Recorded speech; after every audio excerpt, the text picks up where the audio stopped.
Welcome to the Real News Network. I'm Paul Jay in Washington. In Bahrain, Saudi troops continue to help the Bahraini king and government suppress peaceful protesters.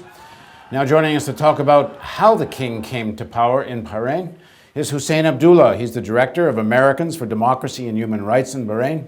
Thanks for joining us again. Thank you. I should remind people who didn't see our other interview, you're a small businessman in Alabama, and you represent this organization, which has members across the United States.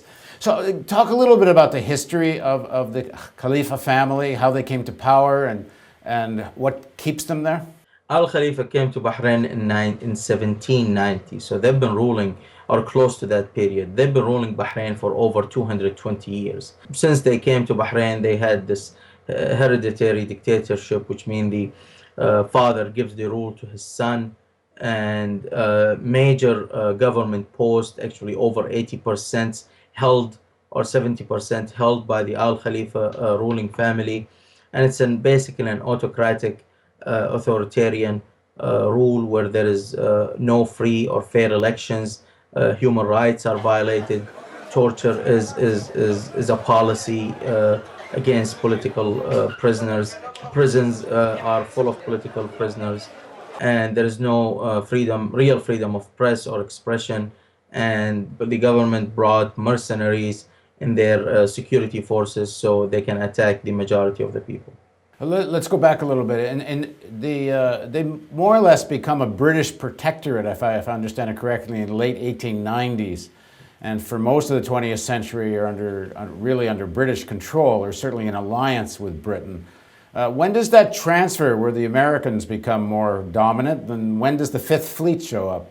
Bahrain became an independent country in 1970-71. The relationship between the United States and Bahrain started in mid-50s, and then Bahrain was chosen to be the base for the Fifth Fleet. Bahrain and the government of Bahrain, the Al Khalifa ruling family, enjoyed a very strong, robust relationship with different U.S. administration.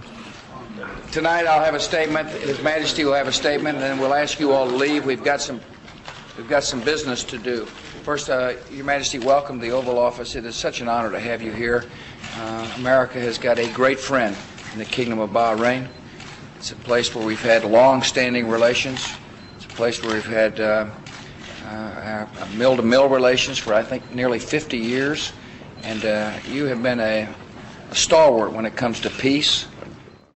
Where the United States are going to protect Bahrain from any intervention when it comes to any intervention from Iran or any other country, while Bahrain give the United States a complete access, military, whether it's Air Force or the Navy, to its base in the country. We here in the United States pay annual rent for that base, and also give Bahrain security and military aid every year.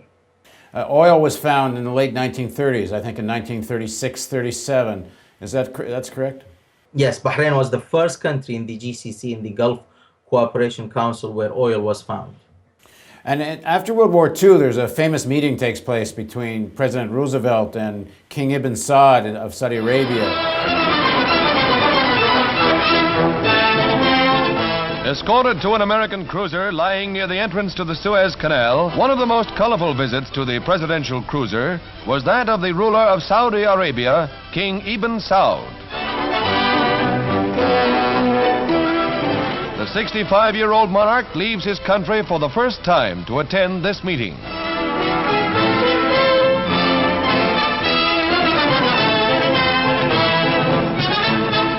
From Washington to Suez is a long way, but understanding each other's problems brings East and West together for a better world.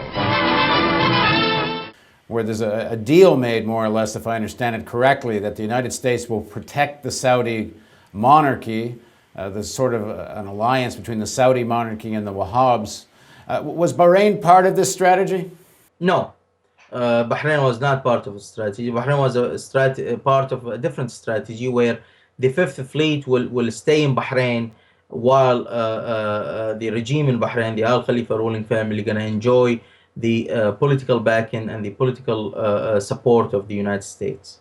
But the strategy of essentially supporting these monarchies and dictators in exchange for secure oil and military alliances, so it's one of the pillars of U.S. strategy in the Middle East. So in that sense, it's part of the same plan, no?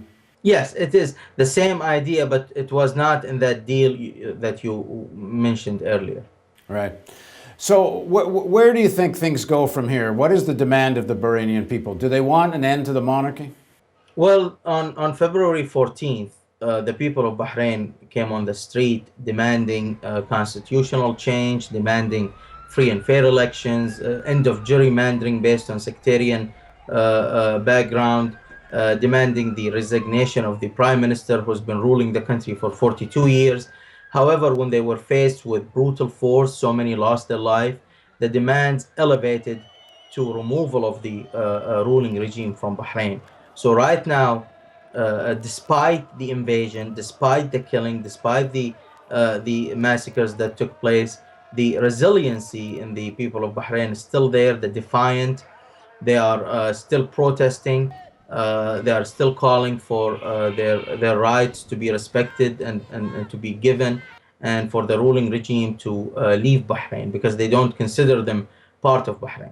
Now, in Libya, when the peaceful protests were attacked, people picked up guns, there were desertions from the army, and it fairly quickly became an armed struggle, as far as we understand it, because a peaceful protest wasn't possible. If peaceful protest isn't possible in Bahrain, do you think this is also going to turn into a more violent struggle? I don't believe so. The reason for that, the military in Bahrain are full of mercenaries. There are the minority of the people who work in the military are Bahrainis.